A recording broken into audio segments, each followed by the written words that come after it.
It was late in the evening of August 15th, or the early morning hours of August 16th, 2015, in the small, relatively rural town of Yuba City, California, which is about a 40-minute drive northeast of the state capital of Sacramento.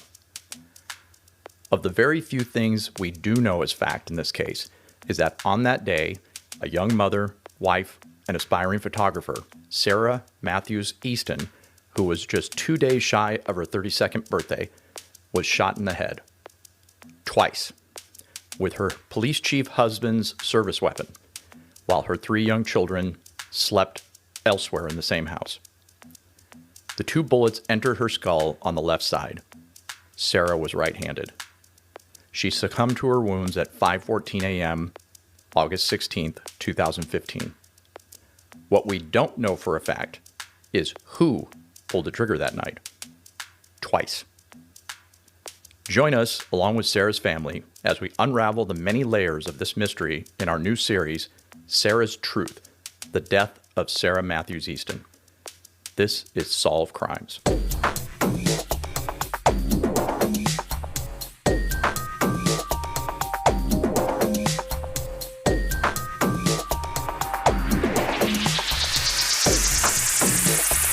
It's been nearly 6 years since Sara's death, and the Matthews family is still trying to get answers. As of the day of this recording, there is still no official determination by law enforcement with regards to what the evidence says happened to Sara late that August night. After multiple requests, Sara's family finally received a copy of Sara's death certificate in 2018, 3 years after Sara passed. But the important parts, especially the manner of death, were redacted, blacked out. Over the past 5.5 years, Sara's family has repeatedly called the Yuba City Police Department, which was the agency first on the scene, as well as the California Department of Justice, which is the agency of record and now in charge of Sara's case, and asked for an update and any information on the status of her case. They were turned away each and every time with nothing more than a "we can't comment on an open case" as a response. This was an isolated, one-room, one deceased person scene.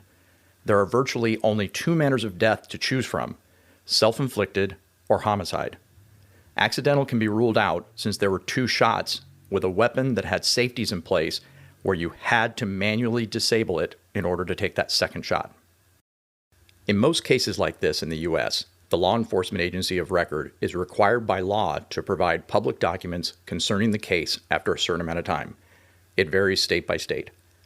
Requests for public documents are commonly done by a family member or news organization, but virtually anyone can ask for these documents under the Freedom of Information Act, which was signed into law by President Lyndon B. Johnson on July 4, 1966. Since then, there have been several amendments over the years, including the recent FOIA Improvement Act of 2016. Typically referred to by its initials and pronounced FOIA, the Act has a provision legally requiring agencies to respond to FOIA requests within 20 days. Some federal agencies, such as the FBI and the CIA, rarely give sensitive information in that time frame, which causes many people and entities, such as the Associated Press, to file lawsuits in order to force the agency to provide the documents they seek. As I said, each state has its own FOIA laws, and while the state of California's Public Record Act requires all state government agencies to respond in writing within 10 days of a public records request, it also allows law enforcement agencies exemptions for cases that are still under investigation or contain sensitive information. Solve Crimes is a member of the California First Amendment Coalition, a nonprofit organization that works to defend free speech and the public's right to know.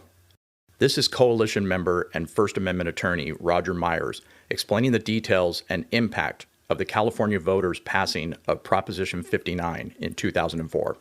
In 2004, the voters passed Proposition 59, which created a new constitutional right under the California State Constitution to know information held by government, and it does not exempt the courts.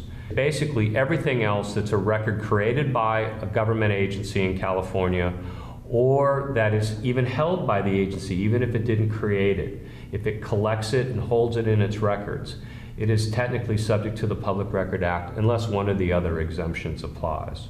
That office is open to the public. You can go in during normal business hours and ask to see the records that you want to see.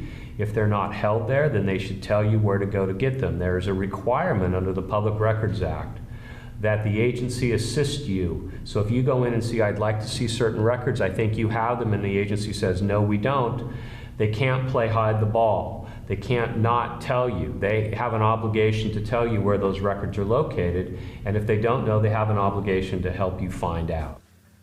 They can't play hide the ball.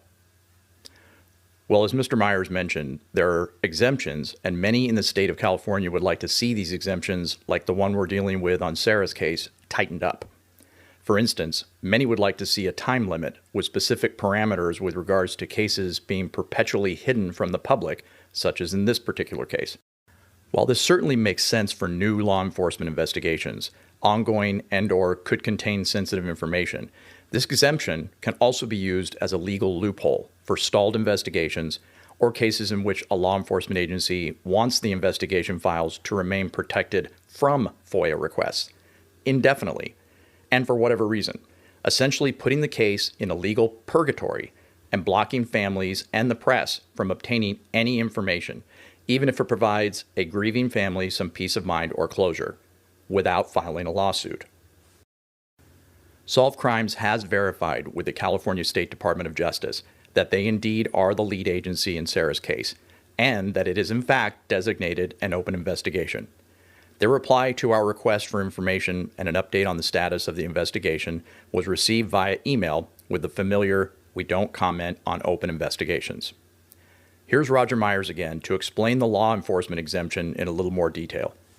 Now, another exemption under the Public Record Act is for law enforcement investigatory files, and this is a very complicated exemption. It is in Section 6254F of the Government Code. And the exemption actually includes an exception to the exemption that requires law enforcement to tell you a lot of things. So in the guise of this exemption, there's this whole provision that says there's certain things they have to tell you and then certain things that they can withhold. We say it was part of their investigatory file and not a routine document. They can withhold that information forever. Forever. Hopefully that portion of the California state law will be changed in the near future.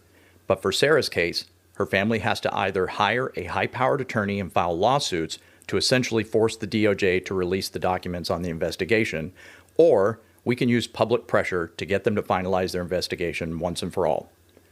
We're hoping that by putting this case into the public consciousness by means of this podcast, our YouTube videos, and those of you who are willing to help the Matthews family by sharing this case and communicating your frustration with the DOJ, we can make this happen the old-fashioned way. Boots on the ground and making enough noise that the DOJ can't ignore Sara's case any longer. Very few people in Yuba City and sister city Marysville actually know any of the details surrounding Sara's passing.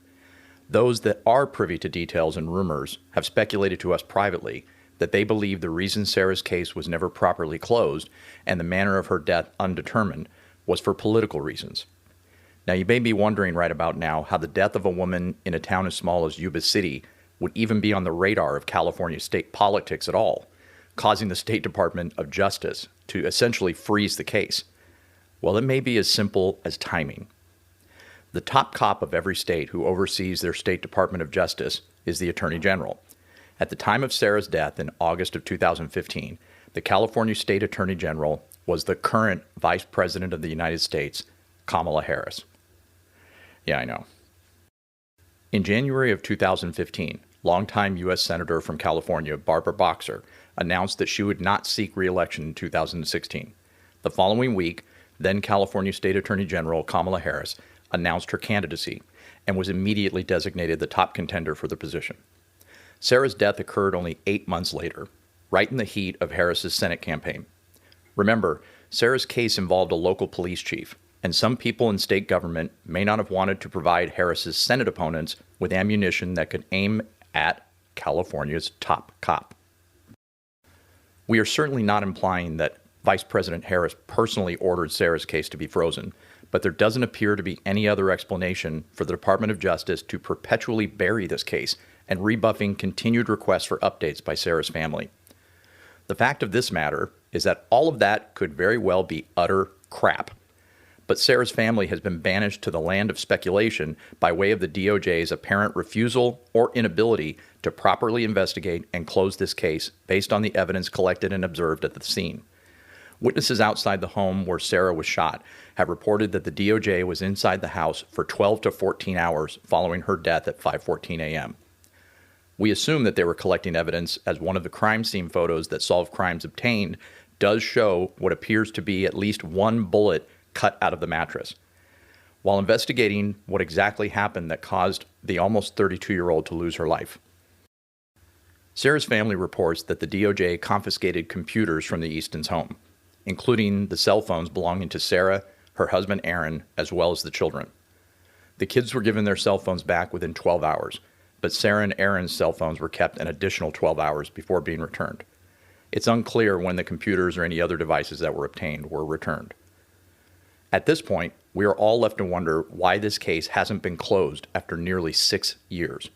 We are left to speculate that in the 12 to 14 hours in the immediate aftermath of Sara's demise and an untold number of hours evidence gathering later that day, the DOJ has had enough evidence to make a determination on manner of death, probably for many, many years. Solved Crimes asked Sara's two brothers, Johnny and Aaron Matthews, as well as Aaron Matthews' wife Heather, what they would say to the Department of Justice if they could speak directly to them. Please be advised that these comments are their personal and clearly emotional feelings toward the situation as it pertains to the current state of the case. Each of them have told Solved Crimes that they will accept whatever the evidence supports. We'd also like to mention here that everyone involved is considered innocent until proven guilty in a court of law. Here's what Sara's brother Johnny Matthews wanted to say directly to the Department of Justice. One of the things I want is I want the Department of Justice to close this case, whatever that means. So if it was deemed that it was actually a suicide, then publicly come out and tell us that it was a suicide and close the case. If there's someone that needs to be prosecuted for my sister's death, then prosecute that person. That's what I want the Department of Justice to do. And here's what Sara's brother and sister-in-law, Aaron and Heather Matthews, wanted to say to the DOJ. It's time to set whatever political motives you have aside and start going after the person that killed my sister and this corrupt police officer. And this corrupt town. I mean, there is so much corruption in this town, in their politics, and my sister is one of many victims. And it's time we find justice for Sara and the rest of the victims in Yuba and Sutter County. The nepotism and the corruption need to stop. I mean, the evidence is there. I mean, the minute we got the phone call and I could hear Johnny on the other line saying, Sara was gone. I knew, the thought popped into my head immediately. Did Aaron do this? I knew she would not do this. So do your job, give us justice, let this family know why she died and let us have peace. You can clearly hear the anguish and frustration in their voices, and who could blame them? In August of 2021, it will be 6 years of anguish and frustration for the Matthews family and for Sara's many friends. If you would like to help the Matthews family, here's what you can do. First, you can share this podcast directly with your friends and family, especially those in the Yuba City, Marysville area, and by sharing this on social media. Secondly, you can reach out to the California Department of Justice and its overseer, current Attorney General Rob Bonta, and demand that they conclude their investigation on the Sara Easton case from Yuba City, California, once and for all, and give the Matthews family peace, closure, and possibly even justice. We'll put contact info for both of these entities in the description of this episode, but here it is again in case you want to write it down now. You can reach the California Department of Justice by phone at area code 916-322-3360. And in case you're trapped in 1989, you can also fax them at area code 916-323-5341. If you're the letter writing type, their snail mail address is 4949 Broadway, Sacramento, California, 958 820. Since the DOJ is an executive branch under the California Attorney General, they share a website at oag.ca.gov. They have contact forms you can fill out there. You can reach the Attorney General's office by phone at area code 916-210-6276 or by mail at Attorney General's Office, California Department of Justice, Attention Public Inquiry Unit at 1300 I Street, the letter I, Sacramento, California, 95814. You can also visit the Attorney General's Facebook page at facebook.com/RobBonta, ROBBONTA. Please be respectful and brief in your communication with them. We are hoping that the more people who reach out to these state departments, we can get their attention and spark some movement towards concluding Sara's case and helping the Matthews family to move forward. In our next episode, we will get to know Sara Matthews Easton as a person. She was well loved by family and friends, and many of them, along with family members, would like to share their memories of Sara as she was growing up, as a mother and as a friend. If you'd like to speak to us about information you may have regarding this case, or if you simply knew Sara and would like to share your memories, please visit our website at solvecrimes.tv and fill out our clue tip form. It's in the upper right-hand corner of every page. You can absolutely stay anonymous if you'd like. Please subscribe to the Solve Crimes podcast that you're listening to right now to follow this case and comment or message us with any thoughts or questions. See the video version of this episode, which is coming soon to our YouTube channel. A link to the channel is in this episode's description, so please visit and subscribe. Click the little bell to immediately be notified when the next episode of Sara's Truth is released. You can also find us on most social media platforms, so click the links in the description or search for Solve Crimes in your favorite social media. Thank you for listening. This is Solve Crimes.